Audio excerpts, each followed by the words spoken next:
Hi guys, welcome back. We're gonna continue.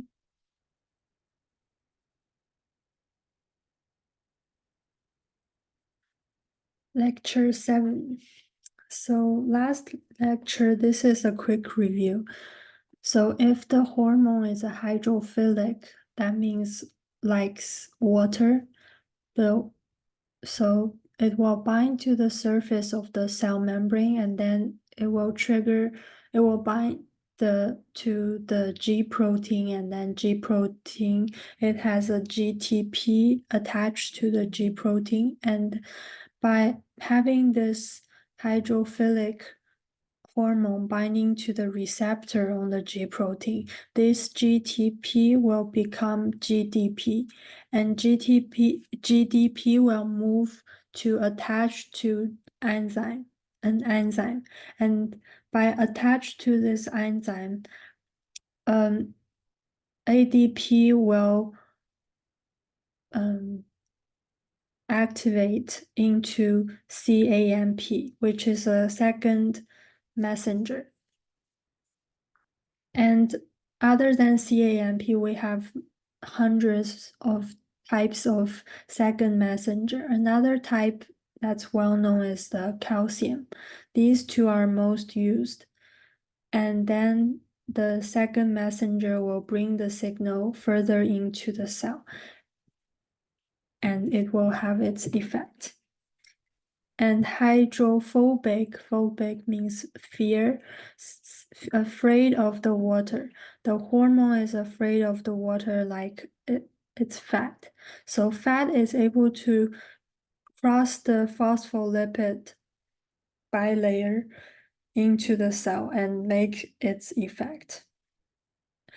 Its effect is not as big as the hydrophilic, but it's longer. It has a long-lasting effect. So the difference between endocrine system and nervous system is that in nervous system, we have neurotransmitter. It's very fast. And endocrine is hormone. Hormone involves bloodstream. And this is on another topic. So the teacher wants you to know what glycogenolysis is, which is when we have low blood glucose, the pancreas will secrete glucagon, and glucagon will signal the liver to secrete glycogen. And lipogenesis, genesis means produce more. Lipo is the fat. So when you eat fat, we produce more fat in storage in the body. And post-absorptive stage means is after a period of time that you haven't eat for a period of time. It's when you need energy. The body is using its own fuel to produce energy. And so that's that topic. We're moving on. So this is the cycle of how we store calcium. What happens when we have low calcium and what happens when we have high calcium. When we have low calcium, this hormone is involved, PTH. And when we have high calcium, calcitonin, this hormone is involved. So I'm going to go into details how this works. But a background information is that on our thymus, the little butterfly here is called thymus. And on the thymus, on the back of the thymus, we have 4 dots. That's the parathyroid gland. And parathyroid glands secrete PTH, which is this one. It involves when we have low calcium level. And the thymus secrete the thyroid gland. No, it's not thyroid gland, it's thymus. It's thymus secrete calcitonin. Let me double check. Thymus.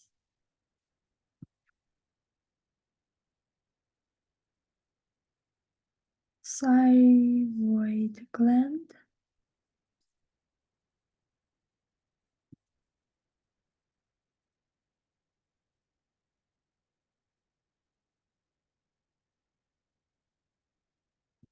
Okay. So it's the thyroid is the gland in that secretes the hormone. So we'll call it thyroid gland. Is it the same thing?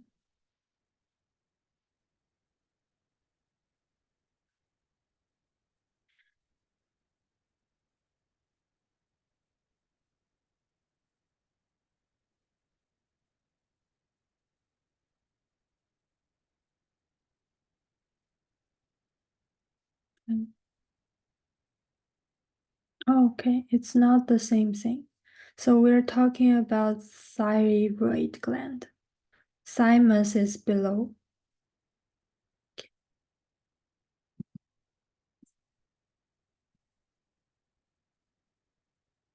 So thyroid gland will secrete calcitonin.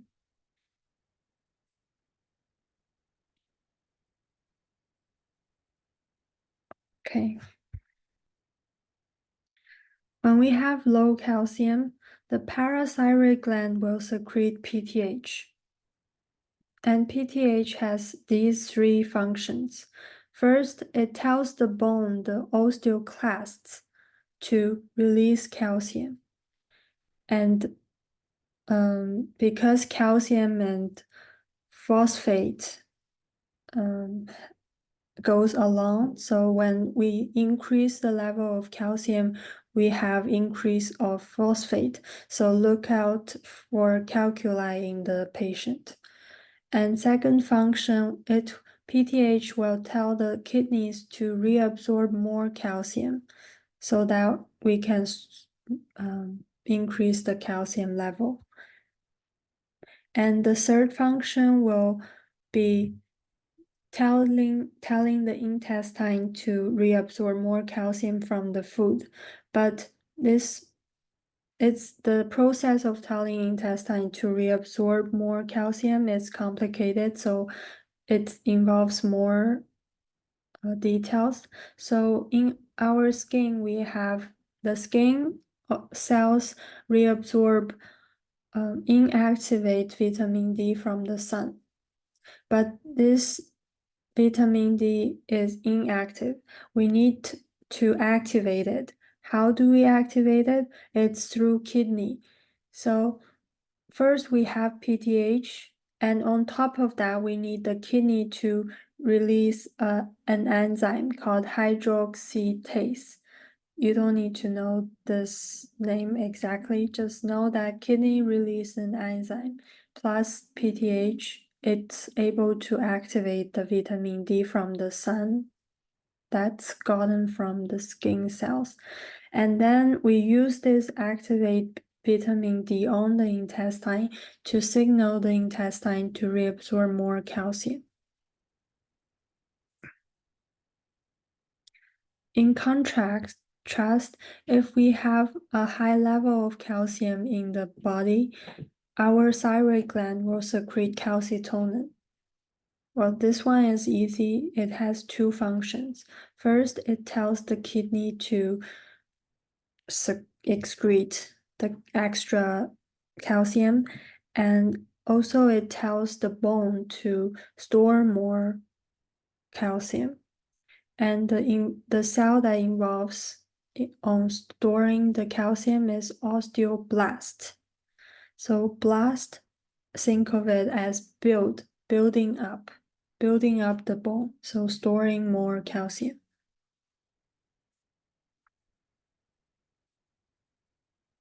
I'm going fast here. You can go back and re-listen to it until you feel comfortable and then move on.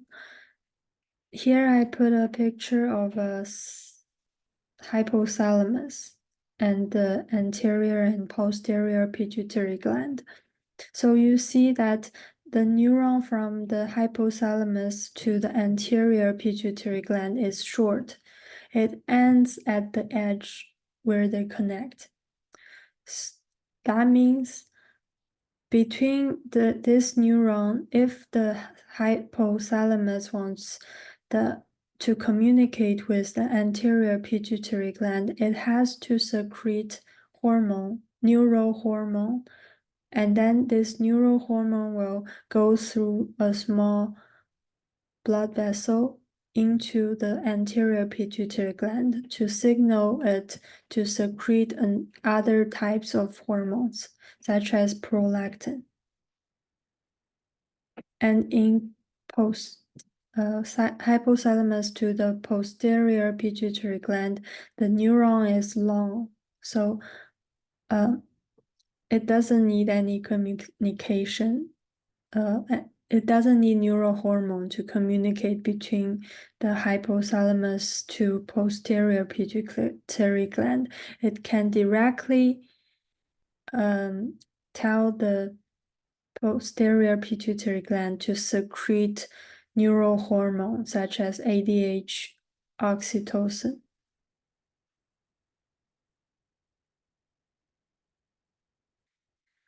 Now we talk about oxytocin. That's from the posterior pituitary gland. Since it's secreted by a neuron, oxytocin here is a neurohormone. Anything that involves bloodstream makes it a hormone, but it's secreted by a neuron that makes it neuro and hormone through the bloodstream. And oxytocin is secreted after childbirth or it's secreted during orgasm. It's a positive feedback. You probably know it already. I won't repeat myself. It's an example can be childbirth. Childbirth is an example of a positive feedback. And the oxytocin will target the uterine muscle to perform the child delivery. And on top of that, oxytocin work with prolactin to secrete milk for the baby. So you see here, prolactin is secreted through anterior pituitary gland. And prolactin is responsible to produce milk in the mammary gland. And oxytocin is responsible for milk ejection. So make sure you know the difference.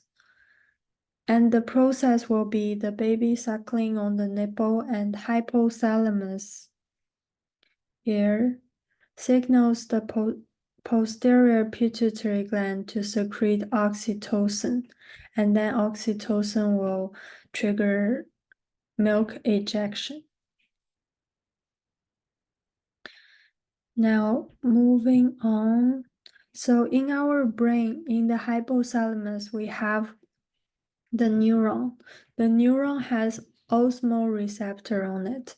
It's able to feel the osmolarity in the environment in the brain. So what is osmolarity? It's the amount of solute in the liquid. For example, if I have a salty water, the salt in the water is the solute. And if I put lots of salt in this cup of water, then this cup of water has high osmolarity. Now this neuron, since it's able to feel the osmolarity in the fluid, in the extracellular fluid, it's going to signal the posterior pituitary gland. So this neuron is in the hypothalamus and it will signal the posterior pituitary gland to secrete ADH. And ADH will travel through bloodstream from the brain to the kidney, specifically to the collecting duct.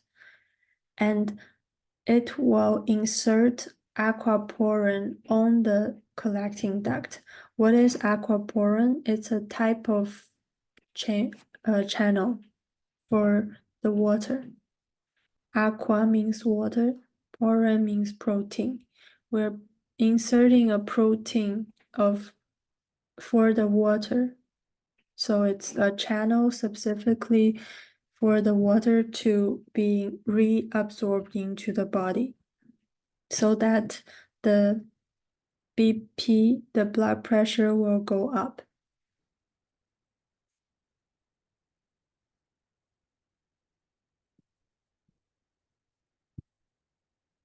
So this is the RAS system. It's necessary for you to understand the RAS system step by step. So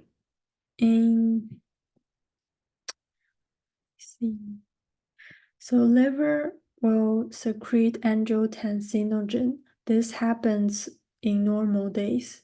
It will just continuously secrete angiotensin. And then in the case where the patient is dehydrated or has low blood pressure, the kidney will secrete renin. And renin will activate angiotensinogen into angiotensin 1. And now the lungs secrete ACE, this enzyme, and that will convert angiotensin 1 into angiotensin 2. So angiotensin 2 is the final product we want. It has several functions. So first, it signals the hypothalamus to secrete ADH, the one we just talked about, inserting aquaporin onto the collecting duct of the kidney and reabsorb more water into the body. It will tell the kidney to vasoconstrict. And third is it will tell the kidney, it will tell the adrenal cortex to secrete aldosterone. And aldosterone will insert sodium channel on the tubule of the kidney to reabsorb sodium. If we reabsorb sodium, then water follows sodium, then we reabsorb more water. At the end of these three functions, we have elevated blood pressure. By the way, angiotensin 2 will also make the brain think that you're thirsty, so that you drink water. All right.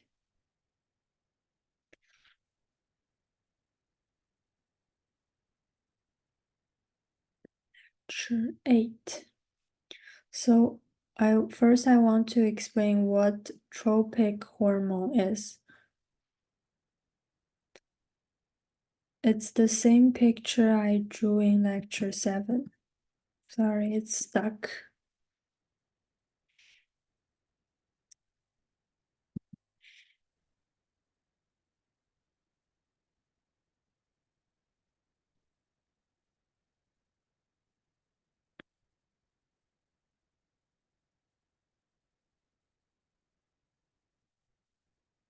So earlier I explained here, this neuron will secrete a neurohormone that signals the anterior pituitary gland to secrete prolactin, for example. So this pink neurohormone is a tropic hormone. And the definition of tropic hormone is when one gland secretes a hormone and then it signals another gland to secrete other hormones. This is not the best example because it's not a hormone, it's a neural hormone. But you get the idea. It's a hormone that's secreted by a gland that doesn't have a direct result. It needs to go to another gland to make that gland secrete other hormone in order to have a result. Lecture 8. So in this lecture, we are going to talk about these hormones. We already covered the prolactin, and growth hormone we'll cover in the next lecture. FSH and LH, it involves in the reproductive system. And you'll see these later.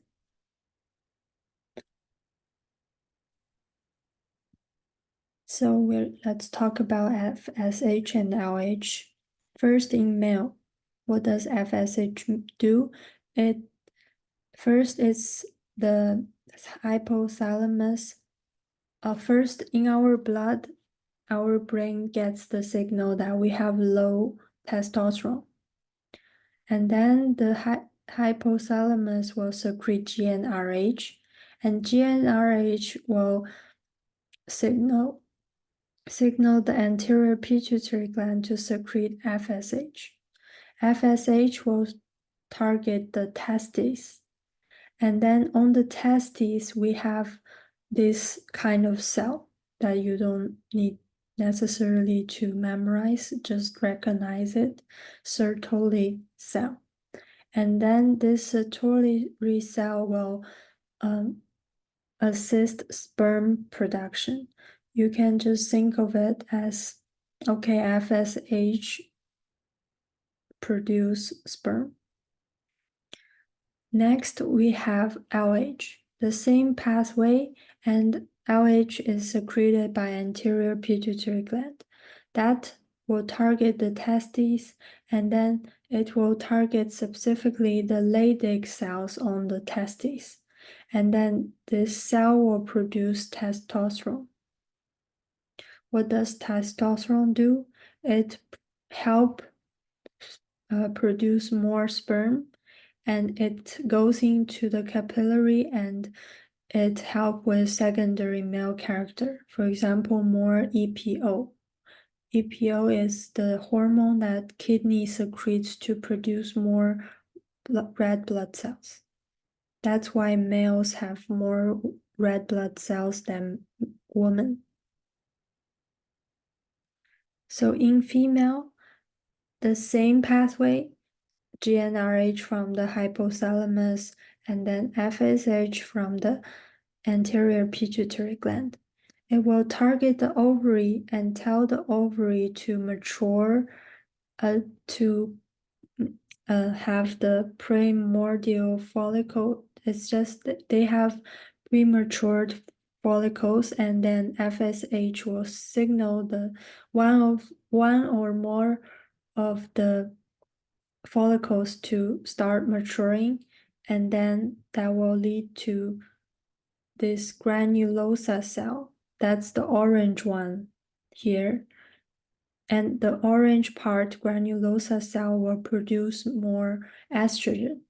So you can just eliminate the middle part. It's just letting you know there are several steps in between, but at the end of the day, we want FSH because it will produce more estrogen. LH, the same pathway, GnRH from the hypothalamus, and then FSH and LH. LH, so what does LH do in female? LH will signal the ovulation right here. And it will also signal the granulosa cell, the orange part, the orange cell, to become corpus luteum. So it becomes the yellow one. And this corpus luteum will produce progesterone, and progesterone will make the uterus thicker.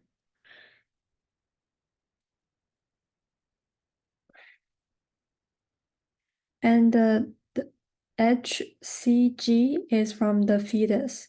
So that will make the corpus luteum stay longer.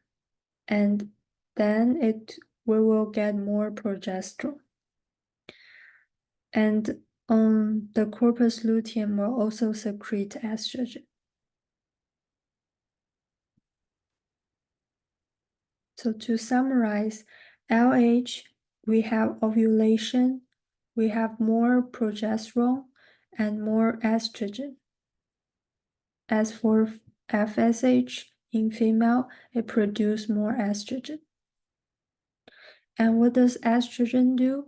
It prevents bone breakdown by inhibiting the osteoclast. So if you remember, the osteoblast is to build, and by inhibiting the bone cell that clasts, killing, like releasing more, breaking down the bone, we build up the bone, so prevent bone breakdown. And estrogen help with memory. And here I have a side information about prolactin. So if you remember, prolactin is the one that ejaculate the milk. I have it here. Oh, production. Prolactin is the milk production.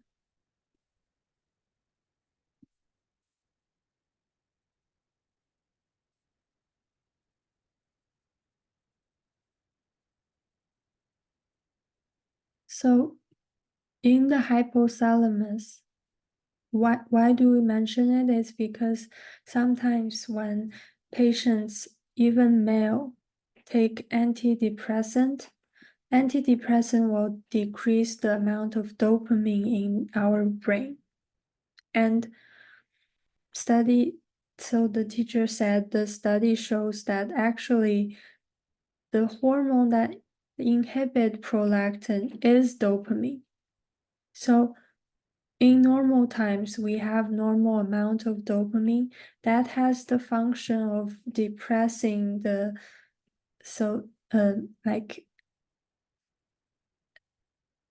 has the effect of, so here it decreased the prolactin inhibiting hormone. It's a double negative. So you can say that dopamine will increase will inhibit the production of prolactin. I know, I think I confused you guys. So dopamine will inhibit the production of prolactin. So what happens if we have less dopamine? It will increase the prolactin, which means that will lead to more milk production. So imagine a patient who takes antidepressant that will decrease the production of dopamine, and that will lead to increased prolactin, increased production of milk.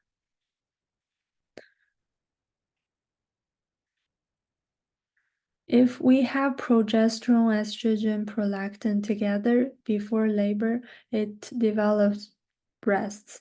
And after labor, oxytocin and prolactin will produce and eject milk. Now that's a separate line between one topic to another. So I'm moving on to the BMR. It's about the thyroid gland.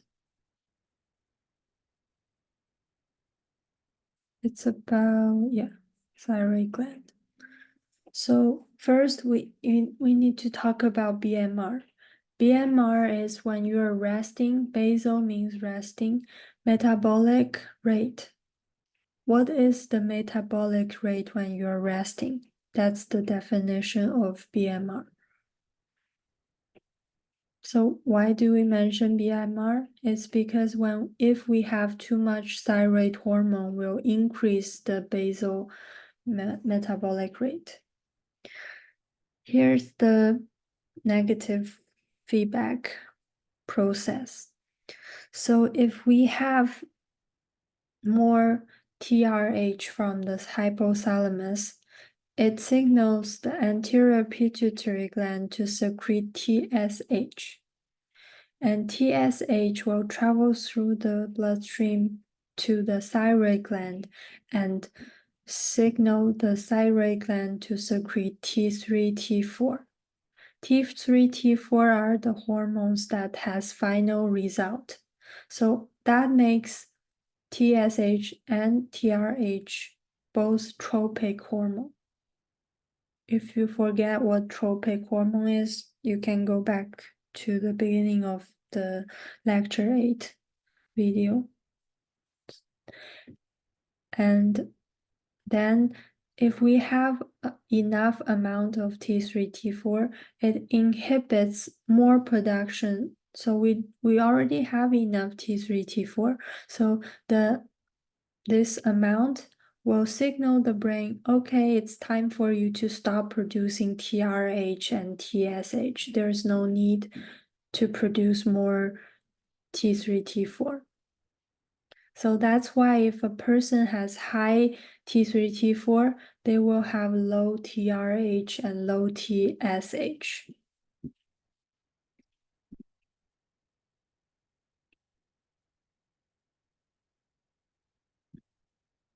I just put prolactin here is because the prolactin is also secreted by anterior pituitary gland.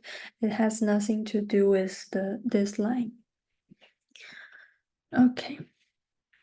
So we'll talk about T3, T4. We need to eat iodine. One of the material of T3, T4 is iodine. It's often found in seaweed, or we have it in our salt. And it's a hydrophobic amine, which means afraid of water. It going through the blood is water, so it's afraid of water. So that's why the T3, T4 needs a protein to bind to it and then go into the cell directly, because it's already bind to a protein and it's able to cross the membrane and go into the cell to make its effect. Hypothyroidism. So when we talk about hypo, it's low T3, T4. When we have low T3, T4, we have low BMR, basal metabolic rate. So when we have low, everything slows down, and we don't need the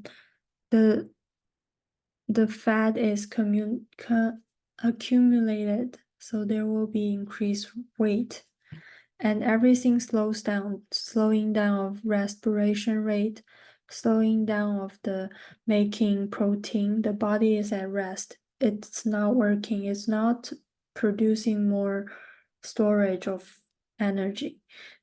Low energy and brittle nail hair, dry skin, low heart rate, and low sympathetic system. So a complication, a disease can be Hashimoto thyroiditis. So when we talk about Hashimoto, I put a sumo wrestling player beside, because Hashimoto reminds me of a Japanese person, and sumo is their national sports, and the sumo player resembles the symptoms of hypothyroidism. So in Hashimoto thyroiditis patient, we have really low amount of T3, T4. So that makes the TRH and TSH high. However, even though it's high in the brain, it travels through the blood and goes to the thyroid gland. The thyroid gland has some problem, so it won't produce more T3, T4. And that is a vicious cycle because there's no production of T3, T4 is going to tell the brain you need to produce more TRH, TSH. So these two remains high. So the treatment will be give Synthroid. Synthroid is T3 or T4. And in contrast, we have hyperthyroidism. Hyperthyroidism will increase basal metabolic rate. So everything goes up. More heat, more appetite, because this person is burning down the fuel in the body. It's burning down their protein, their fat. So naturally, this person lose weight. And there will be increased sympathetic response that leads to bulging eyes and anxiousness. And the disease is Graves' disease. We mentioned that in type 2 hypersensitivity. So we have an antibody that's stimulating the cell of thyroid gland, and that makes the thyroid gland produce more T3, T4. And guess how would that affect the TRH and TSH? It lowers it because it's telling the brain we have enough T3, T4. You don't need to produce more of these to tell the thyroid gland to produce more T3, T4. But there is some problem at the thyroid gland, so it will keep producing more. Usually the treatment will be cutting off partial of that thyroid gland. All right. Moving on to lecture 9.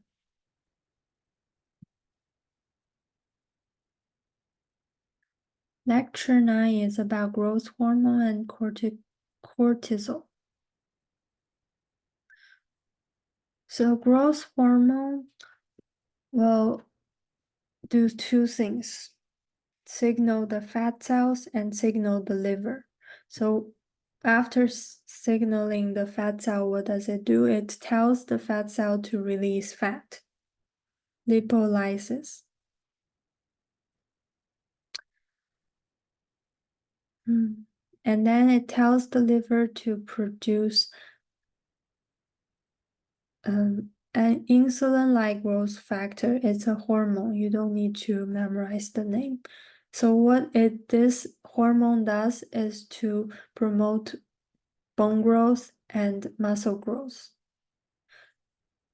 So liver does two things. One is this and hormone, the growth of bone and muscle. The other one is glycogenolysis. Glycogenolysis, what does that mean? It's breaking down, releasing the glycogen from liver. Because growth hormone, it's in the name. We need to grow, so we need more building blocks, fat and glucose, glycogen. So here's what happens during the day.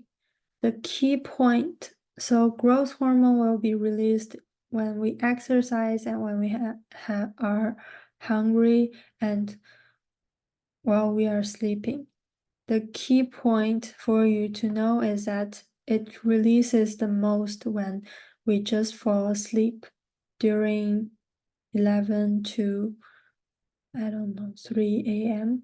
It's right after we fall asleep, the secretion of growth hormone has its peak. Another thing that stimulates growth hormone is ghrelin when we are hungry. So we mentioned here when we are hungry. So the stomach will release ghrelin, and ghrelin will make the hypothalamus secrete GHRH, which is growth hormone releasing hormone, and that signals the anterior pituitary gland to secrete more growth hormone. And then growth hormone does two things: signal the fat cells, signal the liver. And we have a negative feedback here. When the liver produce IGF-1, the hormone, it will signal the hypothalamus to secrete somatostatin to inhibit the release of GHRH. It is also released when we are full, so this SS. Complications with growth hormone. When we have too much growth hormone, that leads to gigantism and acromegaly. What's the difference? It's gigantism happens before puberty when the cartilage of the long bone is not fused yet. So the person is able to grow taller. But in acromegaly, it's after puberty. The long bone in our body is already fused, so that person cannot grow taller. It's only the cartilage that's in our finger, in our face, that's growing bigger. So that person may have a disfigured face or bigger joints. And low growth hormone will lead to dwarfism.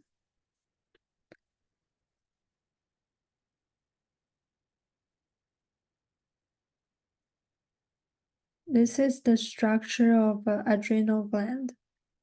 So adding on the renal. That's how you remember the name. And this is not important anyways. We have several layers of the adrenal gland.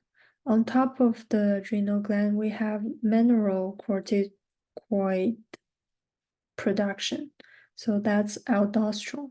How you make the link is that aldosterone will affect the sodium, so sodium mineral, and cortisol involves glycogenolysis, so glucose.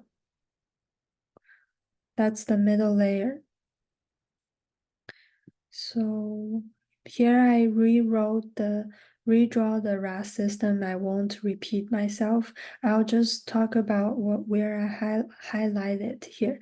Aldosterone. So here it's released from the top mineralocorticoids. It insert sodium channel in the kidney to reabsorb more sodium. So in what situation? In two situations, when we have low BP, like the RAS system, and also when we have high potassium. High potassium will signal more production of aldosterone in the adrenal gland. Why? It's because sodium and potassium goes the opposite way. When we reabsorb more sodium into the body, we excrete more potassium out of the body. That's exactly what we want in hyperkalemia. Here I did the drawing, what happens in the kidney. So here we have the filtrate, the urine before it's excreted. And here's the cell, and here's the blood. So if we have too much potassium in our body, the aldosterone is traveled from the adrenal gland to the kidney and signal the cell to insert this sodium channel. So sodium is into the blood. It comes in and then through the sodium to potassium pump and then goes into the blood. And in contrast, the potassium is drawing out of the blood and goes into the cell through this sodium potassium pump and out into the filtrate. Make sure you say filtrate, not urine. Careful with words you write in the exam. And why I put aquaporin here is because, for example, when we have low BP, ADH is going to insert aquaporin here at the collecting duct. That will reabsorb more water, and that will work with the sodium channel that's inserted because of aldosterone. So those two work together. See here, if we have low BP, these two hormones will work together. Now we're going to talk about cortisol. This one I will mention after I finish explaining cortisol. So let's talk about cortisol. Cortisol is released when we are waking up. That gives you a freshness at the beginning of the day. If you don't have the release of cortisol, you'll feel like hangover. That's why it's important to set up a routine so that the body adapts. The body knows you're waking up. So right before you wake up, they release cortisol to give you that freshness. And it's also released when you are stressed. And we're talking about long-term stress here, like a job that you don't want to go to. So first, the hypothalamus will secrete CRH, corticotropin releasing hormone, and that will signal the anterior pituitary gland to secrete ACTH, adrenal corticotropic hormone. You need to know these two. CRH makes more ACTH, and that travels through the bloodstream to the adrenal gland, and the middle part of the adrenal gland, the glucocorticoid, secrete cortisol. Now we have a negative feedback here again. So if we have a high amount of cortisol, enough amount, then that will signal the brain to stop producing more CRH, less production of ACTH. Now, functions of cortisol. 4 functions. First, the same as growth hormone, adipose tissue lipolysis. Muscle protein is breaking down because when we release cortisol, the body is trying to use the energy, and liver glycogenolysis, so release of glycogen, also the same as growth hormone. And on top of that, the new thing is it's suppressing the immune system. How you remember this? When we are stressed, do you need immune system to fight the infection? No. So even though it's long term, it's still stress. So it's going to suppress the immune system.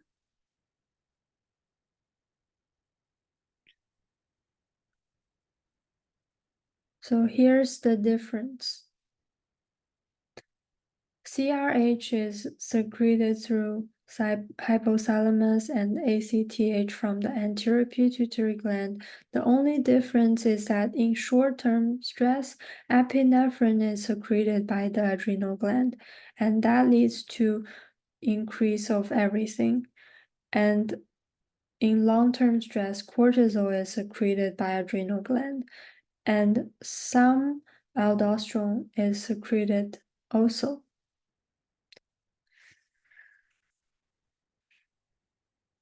All right.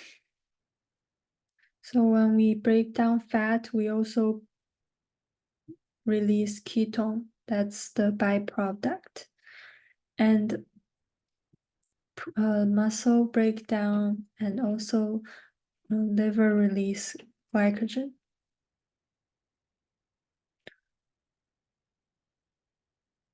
Because cortisol in long term, it suppresses immune system. That's why in hospital, we don't give long-term corticosteroid. It will lower the white blood cell, increase sodium, and increase blood pressure. Why it increase sodium? So that's the thing I need to mention. I said I'm going to mention. So here, cortisol and aldosterone are able to bind to each other's receptor. What that means is that aldosterone has a similar effect of cortisol because they are able to bind to each other's receptor and have their result. So let's say the aldosterone is able to insert the sodium channel in the tubule of kidney. That means cortisol has a similar effect by inserting the sodium channel in the kidney. That's why here there is symptom of increasing sodium and cause fluid retention in the long-term cortisol steroid. Even though they can do each other's job, they don't do it as well as its own. So the cortisol is able to insert sodium, but not as much as aldosterone.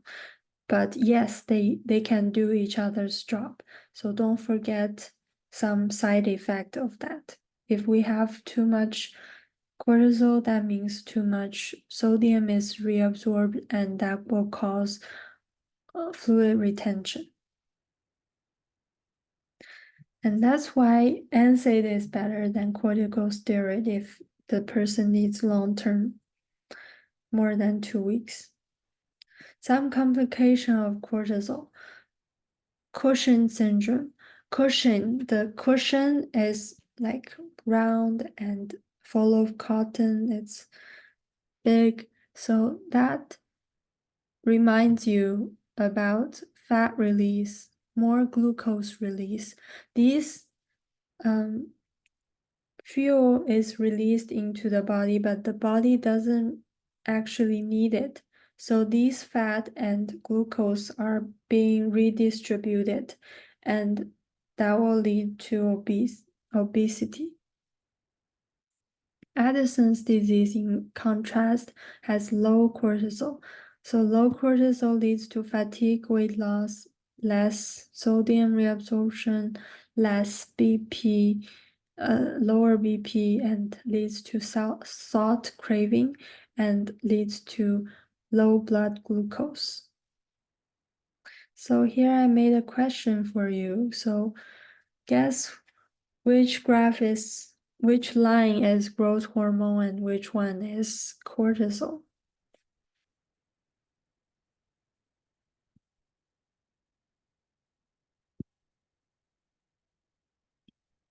So the answer is, so you look at I told you the key point is where the person sleep. So, right, usually growth hormone is released at the beginning of sleep. So the green line is the growth hormone, and it's released during the day too when you exercise and when you are hungry. And the cortisol is released right before you wake up. That gives you the freshness. That's it. Good luck. Happy studying. Yay.